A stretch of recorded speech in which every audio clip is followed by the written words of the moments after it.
Allez hop, c'est parti pour la traite des vaches. On va plutôt passer en voix off, car un peu trop de bruit à la salle de traite. Donc je voulais faire cette petite vidéo, enfin cette longue vidéo, en fait, pour vous montrer la traite totale, sans couper les images, sans rien couper, un peu de floutage, parce que j'étais pas tout seul. Mais euh, en fait c'était surtout pour montrer aux gens curieux ou qui aimeraient savoir comment se passe la traite des vaches, savoir d'où vient le lait en fait. Au moins les gens pourront voir. Bon, effectivement, je parle, on me voit parler, sauf que le son est pas assez bon. Du coup, dans une première partie, je vais vous montrer vite fait ce que je fais. Donc en fait, j'amène les vaches en salle de traite. D'abord, elles sont dans un petit aire d'attente. Donc en gros, j'enferme toutes les vaches dans un petit box. Et ensuite, elles viennent une par une, enfin plutôt 6 par 6, dans ma salle de traite. Donc une fois qu'elles sont rentrées, je nettoie les tétines avec un petit papier individuel. Même si je fais 2 vaches par papier, mais ça c'est plutôt une question d'économie. Ensuite je les branche, comme vous voyez le faire avec les petits manchons en caoutchouc. Donc en fait ça aspire. Ça aspire pour maintenir les manchons branchés aux tétines. Et en fait c'est un petit mouvement, comme vous pouvez le voir là, qui vient extraire le lait des tétines. Parce qu'en fait, avant, c'est une méthode qui est assez ancienne à la salle de traite, enfin la machine à traire. Mais avant, on faisait à la main, un peu comme vous pouvez le voir là. Et c'était quand même assez physique. Bon, les gens avaient beaucoup moins de vaches qu'aujourd'hui. Il faut savoir qu'aujourd'hui, on en a une cinquantaine à la traite à peu près. Et, euh, et du coup, voilà. Voilà, vous me voyez, je repars, je prends du papier et je vais aller nettoyer l'autre côté. Alors, il faut savoir que quand on traite les vaches, il faut repérer à peu près. Enfin, moi je connais mes vaches, mais en gros, il faut repérer qui est la plus peureuse du troupeau. En l'occurrence, là, c'est la première que je suis en train de nettoyer. C'est la plus peureuse de la pièce, quoi. Il faut savoir que les vaches, elles communiquent beaucoup entre elles au niveau de la peur. C'est-à-dire que si vous faites peur à une vache, elle risque de faire peur à celle qui est à côté d'elle, et ça ferait un effet boule de neige, et donc là, vous auriez des coups de pied, des vaches qui caguent, ou qui partent en courant si vous êtes dans un pré, ou n'importe, et quand les vaches commencent à courir, en fait, elles courent toutes ensemble. Donc ça peut être assez dangereux, enfin ça peut être oui, très dangereux même, ou soit pour les clôtures, soit pour un être humain qui serait sur le passage, ou n'importe quel animal. En l'occurrence, en salle de traite, bon, prendre un coup de pied, c'est sûr que dans les bras, ça fait jamais trop plaisir, quoi.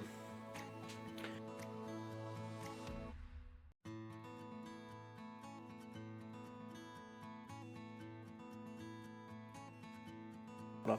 Il faut essayer d'être quand même assez calme, le plus calme possible en salle de traite, pour éviter de prendre des coups de pied et de faire peur aux vaches. En plus, une vache stressée vous donnera pas le lait. En fait, il faut savoir que la vache, si elle donne son lait, c'est uniquement par choix. Il faut savoir on n'extrait pas de force le lait à une vache. Ou alors il faut la tuer avant. Mais de son plein gré, il n'y a que comme ça que ça marche. En fait, il faut savoir que une vache, pour qu'elle fasse du lait, il faut qu'elle fasse un veau. Une fois qu'elle a fait son veau, pour pouvoir prendre le lait et en faire du fromage et des yaourts, il faut qu'on les traite. Donc en fait, il faut pas que le veau boive tout le lait. Sinon, on n'en a plus, logiquement. Euh, donc pour cela, il faut séparer la mère du veau. C'est un peu ce qui est le plus controversé. Mais il faut savoir qu'il y a des vaches qui abandonnent leur veau, clairement, qui ne s'en occupent pas, ou bien des veaux qui ne sont pas suffisamment autonomes pour aller boire le premier lait de la vache, donc le colostrum. Donc dans ce cas-là, si on n'est pas là, le veau meurt. Ça peut arriver que la vache n'arrive pas à véler. Dans ce cas-là, effectivement, il vaut mieux qu'on soit là aussi. Nous, ce qu'on aime bien faire, c'est laisser le veau le plus longtemps possible avec sa mère, donc 1, 2, 3, 4 jours. Et ensuite, on le passe avec une tente nourrice. Donc en fait, on a un box avec plusieurs veaux en bas âge, et dedans, on y met des vaches qui sont capables d'adopter 3-4 veaux. Il faut savoir qu'une vache laitière, elle produit bien assez de lait pour nourrir 2, 3, ou 4 ou 5 veaux même. Bon, il y a là que 4 tétines, donc à un moment ça coince. Mais c'est tout à fait permis.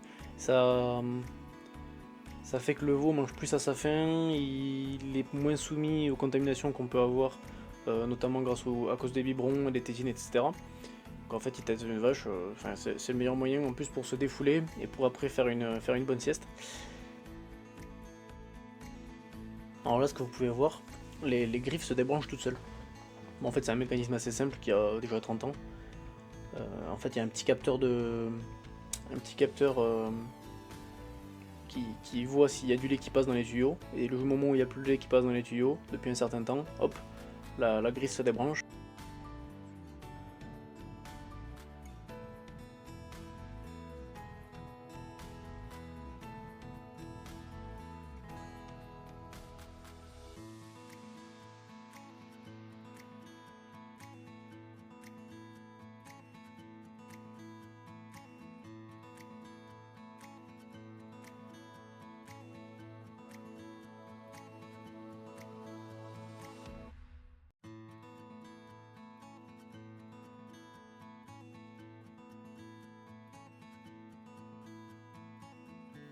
Donc là, ce que vous me voyez faire, c'est attraper un bidon de lait pour pouvoir écarter le quartier de la vache qui en fait a une mamite. En fait, une mamite, c'est une petite infection, inflammation, qui fait que la vache sécrète des globules blancs qui vont aller dans les mamelles et faire coaguler le lait. Donc en fait, ça fait des petits grumeaux, un peu comme dans la pâte à crêpes, ce qui est pas propre à la consommation en soi, quand il y a des grumeaux. Donc en fait, ça c'est en grande partie la cause euh, des boucles que vous voyez sur les vaches, la boucle au nez, avec les petites piques comme vous pouvez voir sur la photo. En fait, on met ça au veau en général, qui tète les autres veaux. Parce qu'en fait, un veau qui tète un autre veau, ça peut faire descendre du lait au veau qui se fait téter, ou à la génisse quoi, la génisse qui se fait téter, et créer une infection dans les glandes mammaires comme ça. Et après, ça fait soit que la vache elle a un quartier qui marche pas, comme vous pouvez voir, ou alors il disparaît, il dégonfle, et dans le pire des cas, ça fait qu'elle a des grumeaux, elle a en permanence une infection. Donc c'est quand même assez mauvais pour elle quoi. C'est aussi une des causes de la sélection des vaches quoi. C'est-à-dire que si jamais elle a trop de lait impropre, ou elle a un ou deux quartiers qui font des grumeaux, on peut pas la garder parce que le lait est pas consommable quoi. Bon du coup si vous avez des questions n'hésitez pas. J'avais envie de faire cette vidéo justement pour montrer comment ça se passe sans rien cacher en salle de traite. Je sais qu'il y a des gens qui qui pensent que ça leur fait mal, ça fait mal aux vaches qu'on leur prenne leur lait. C'est une souffrance. En réalité, en réalité bien souvent, la vache accumule du lait et en fait, comme tous les mammifères, notamment les femmes, si jamais il y a trop de lait, ça crée des douleurs quoi. Ça fait une inflammation, et ça fait des douleurs. Il faut absolument purger le lait pour dégonfler les mamelles et que ça aille mieux quoi. Alors petit fait intéressant, je viens de comparer les mamelles des vaches avec les seins des femmes, mais le temps de gestation des vaches et des femmes est identique, et de même que le cycle menstruel. Alors j'entends déjà les adeptes de L214 dire ouais l'élevage c'est admissible, il faut arrêter d'élever des animaux, etc. etc.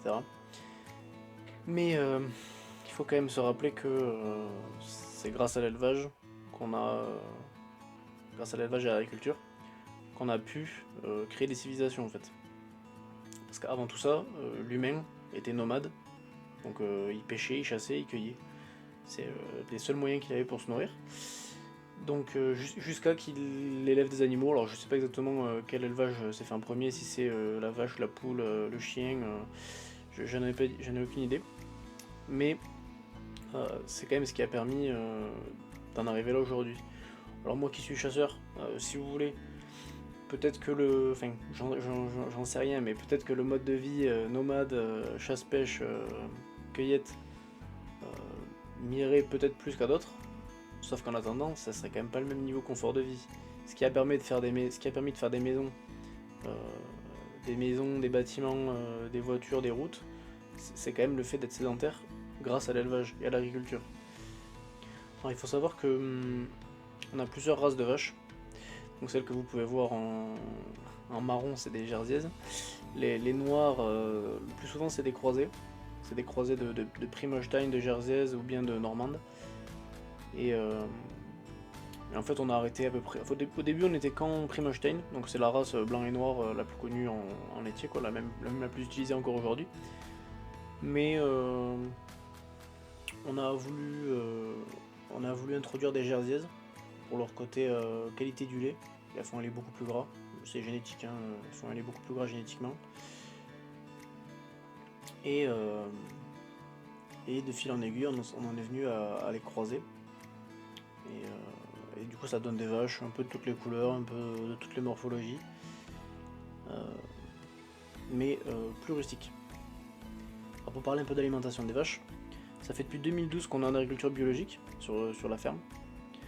Et en gros, elles mangent pas de tourteaux de soja, rien n'est importé. Alors de temps en temps, on peut acheter du grain à un voisin ou des déchets à une époque, on achetait des drèches de soja. Donc c'est du déchet de lait de soja, quoi. Donc comme pour les poules, bon là c'est des plus grosses quantités, mais l'entièreté de l'assolement sert à produire la nourriture pour les vaches. Et donc du coup avec cette alimentation, les vaches ne sont pas hyper productives comme elles peuvent l'être dans un système on va dire un peu plus industrialisé, un peu plus intensif. Là actuellement, au moment où je fais cette vidéo, les vaches elles sont à l'herbe, les trois quarts de l'alimentation c'est de l'herbe qu'elles vont chercher directement. Bon là c'est début avril donc c'est quand même le bon moment. Et du foin et un petit peu de maïs en silage qui nous reste pour ramener quand même de l'énergie à la ration des vaches. Il faut savoir que c'est quand même assez compliqué de faire du lait juste avec du foin. Si vous voulez, c'est pas comme pour nourrir un cheval ou une vache à la retraite. Pour qu'il y ait une production laitière, il faut quand même une alimentation assez concentrée. Et c'est pareil, certains aliments, de par leur composition en macronutriments, enfin surtout leur quantité d'azote en fait, de protéines, enrichissent le lait en protéines, en gras ou autre. Alors comme vous pouvez le voir, les vaches sont pas du tout stressées, hein. Je prends le bâton dans la main, mais c'est quand même plutôt par effet de dissuasion que, que pour m'en servir. C'est quand même relativement rare.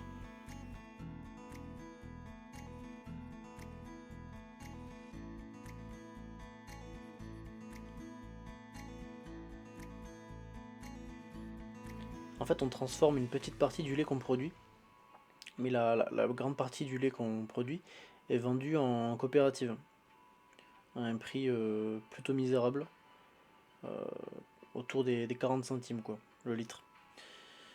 Donc c'est la raison pour laquelle on transforme des fromages, enfin on transforme notre lait en fromage. C'est en grande partie à cause du prix de vente qui est ridicule et qu'on ne choisit pas. C'est-à-dire qu'en fait on produit du lait et on ne choisit pas le prix de vente. C'est un peu comme pour toutes les denrées alimentaires en réalité. Et c'est en grande partie pour ça que l'agriculture va mal. Il faut savoir que le lait est collecté tous les 3 jours. Donc ça fait 6 traites. Donc si vous voulez, vous ne pouvez pas retrouver le lait que je suis en train de sortir de mes vaches. Vous ne pouvez pas le retrouver en vente, dans les grandes surfaces du moins. Moi j'arrive à le vendre parce que je le mets en bouteille très très rapidement. Mais en fait il faut savoir que du lait cru, donc du lait cru c'est du lait même pas entier, il est plus qu'entier, en fait il est naturel on va dire. Il n'a pas été transformé. Il faut savoir que ce lait a une DLC de 3 jours, voire 4. Mais ça périme très très vite. Donc il faut savoir que le lait est testé est testé très régulièrement en protéines, matières grasses, taux de cellules, taux de butyrique et lipolyse. Voilà. En fait, c'est pour savoir si le lait qu'on vend est dilué à l'eau, pour savoir la quantité de gras, la quantité de protéines. Le butyrique, la butyrique, je crois que c'est une bactérie qui se développe quand on fabrique des fromages.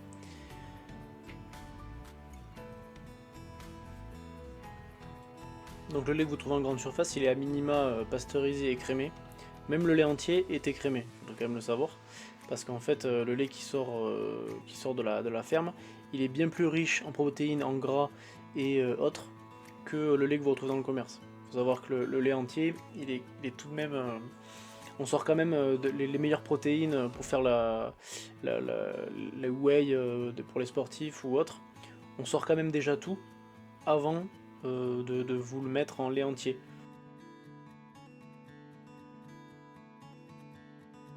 Le lait en brique, qui est souvent, enfin qui est tout le temps UHT. UHT c'est ultra haute température, faut surtout pas en acheter. Même si c'est très pratique au niveau de la conservation, vous pouvez avoir une brique de lait et la garder 3 mois. Forcément, c'est quand même plus pratique pour ça. Mais si vous le pouvez, allez chez un producteur de lait.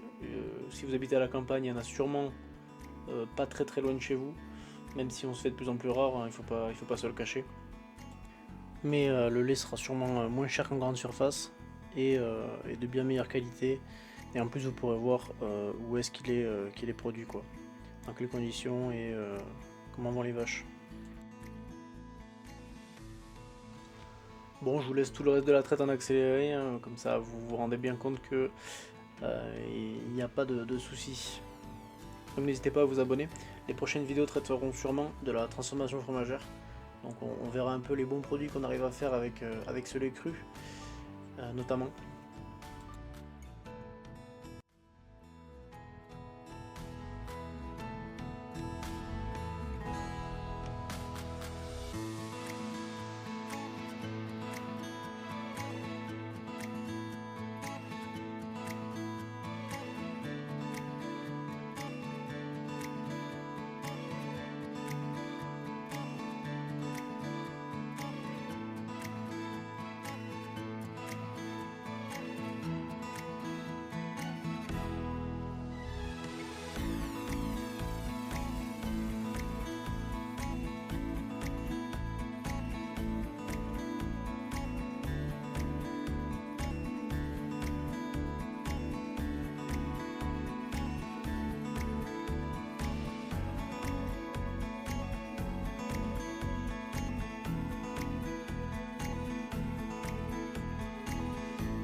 Donc voilà, j'espère que la traite des vaches vous a plu.